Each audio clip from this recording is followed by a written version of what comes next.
ভারতের মতন একটা বড় প্রতিবেশী দেশের সাথে ভারতও চাইবে সম্পর্ক স্বাভাবিক হোক, আমরাও চাইবো সম্পর্ক স্বাভাবিক হোক। আমরা চাইবো যে কোনো দল বা কোনো ব্যক্তি কেন্দ্রিক সম্পর্ক কোনো প্রতিবেশীর সাথে আমাদের না, সম্পর্ক হবে ভারতের জনগণের সাথে বাংলাদেশের জনগণের।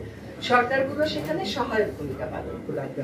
এখন ভারতের কোনো একটা অবস্থানের বিরুদ্ধে বা ভারতের মধ্যে সংগঠিত কোনো একটা ঘটনার বিরুদ্ধে বাংলাদেশের যদি কোনো দলে বা কোনো জনগোষ্ঠীর কোনো বিক্ষোভ থাকে, সে সেটা বলতেই পারবে। বাংলাদেশ একটা স্বাধীন রাষ্ট্র, তার যদি কোনো জনগোষ্ঠীর মনে হয় যে কোনো একটা দেশের একটা কাজে সে সংক্ষুব্ধ, তারা সেই সংক্ষোভের বিষয়ে তাদের মতামত জানাতেই পারে। সেই জন্যই যে দুই দেশের মধ্যে সম্পর্কের কালো মেঘ কাটবে না তা না।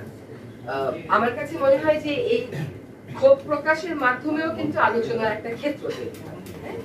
ভারতের সাথে তাদের যে পররাষ্ট্র সচিব এসেছিলেন, সেখানে সম্পর্কটা পুনর্মূল্যায়নের এবং নতুন করে যাত্রা শুরুর একটা প্রক্রিয়া শুরু হয়েছে। তার মানে এই না যে বাংলাদেশে কেউ যদি মনে করে যে ভারতের এই কাজ বা ভারতের সংগঠিত কোনো একটা ঘটনার ব্যাপারে আমরা আমাদের মতামত জানাবো, সেটা জানাবে না। এটা সবসময় জানাবে, যে কোনো দেশের ক্ষেত্রেই আমরা সেটা জানাতে পারি। একটা ব্যাপারে একটা ক্ষোভ জানানো মানে অন্য সকল ব্যাপারে আলাপ আলোচনা বন্ধ হয়ে যাওয়া, তাকে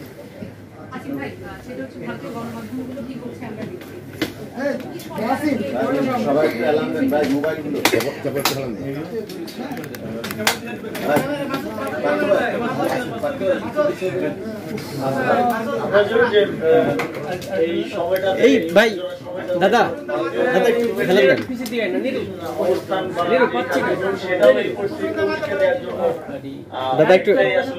দাদা একটু হেলান দেন। এবং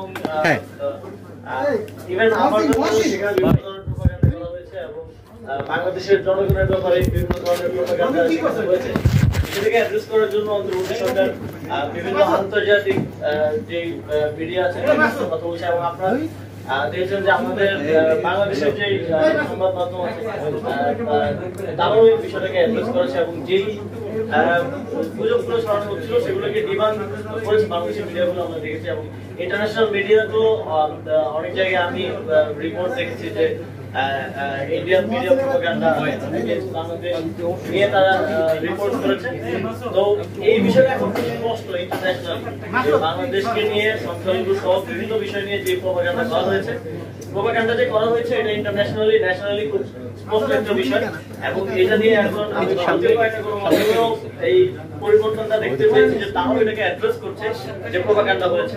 তো প্রথম তো এই অ্যাড্রেস করাটা গুরুত্বপূর্ণ ছিল। এটা হওয়ার ফলে পরবর্তীতে যখন আমরা কোনো কিছু দেখে বিবেচনা করবো বা আন্তর্জাতিক সম্প্রদায়গুলো বিবেচনা করবে কোনো মিডিয়া নিউজ দেখে, তখন তারা আসলে সঠিকভাবে বিবেচনাটা করতে পারবে, যে আসলে ক্রিটিক্যালি বিবেচনা করতে পারবে যে এটা কি ফ্যাক্ট কি। তো এটা মনে হয় যে একটা গুড ডেভেলপমেন্ট এবার হয়েছে। তো পরবর্তীতে এর সফলতা আমরা পাবো।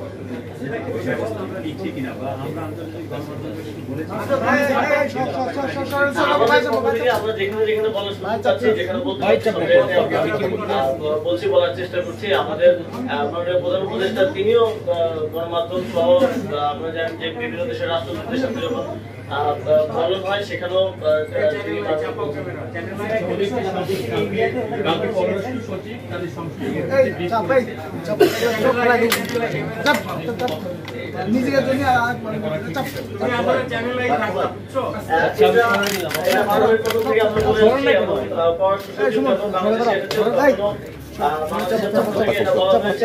যে একজন গণহত্যাকারী ফ্যাসিস্ট যার আসলে এই মুহূর্তে বিচার হওয়ার কথা, যার এখন কারান্তরীণ থাকার কথা, তিনি ভারতে অবস্থান করছেন এবং সেখান থেকে বিভিন্ন কর্মসূচি বক্তব্য, নির্দেশমূলক বক্তব্য তিনি দিয়ে যাচ্ছেন।